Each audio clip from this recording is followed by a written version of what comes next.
Essa aqui é uma fase hopi exitoso of hopi tu renda começar WAC é edifício também alto.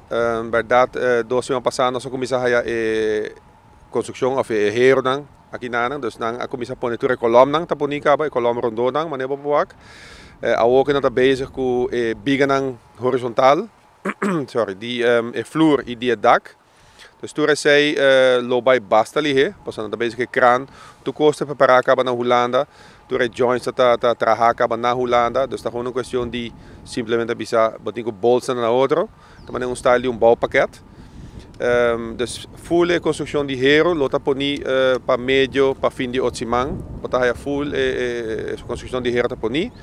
Então já não sigue com a platina de vloer, com nós chamamos superfloor, dus é metal, com nós põe para o primeiro piso, começa a poni. Já não também põe hero, dus é wapening arriba de piso, tuberia não também dentro e para começamento de setembro nós lo baixa o primeiro piso. Het trabalho também anda hopi bom. Assim nós também de parte lanta ruba tinha overzicht de com detalhadamente essa aqui também.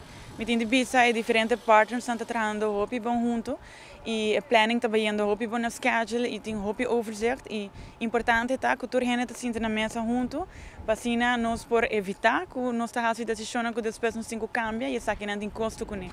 Que me pensar que nós estamos junto e detalhadamente eigenlijk saca fora e tem turcos bom gepland para mim tur e trabalho aqui sigue. Bom, para começar então tiki é arquitetura. Dus se bewaak e columna, se mag die moest e columna que tá para fora, tá queda na vista. Então me tá que como arquiteto me tá que columna rondo.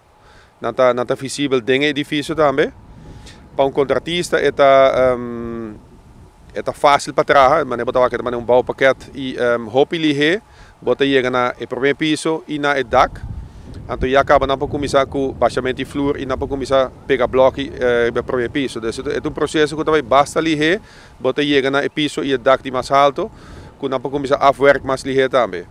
Pero o edifício tá tiki complicado demais, com certa coisa não pode assim de beton ou bloco com beton só. Dus nesse caso é uma escolha de arquitetura e para speed by mais lihe também. Seguro é sentimento hopi bonito para o aco de verdade agora que é difícil também alto e que é para mim de MFAN que nós estamos trabalhando que é 5 total. É uma satisfação grande, me quero não somente para mim só, mas também para arquitetos e também para partners também, ondernemers também que verdade essa que vira uma realidade. O que também vira algo hopi positivo não somente para a comunidade de norte, mas seguro para Aruba inteira. Sobre isso significa também que nós também optimalizar o serviço que também tem aqui dentro e turhene lo beneficiar dessa aqui também.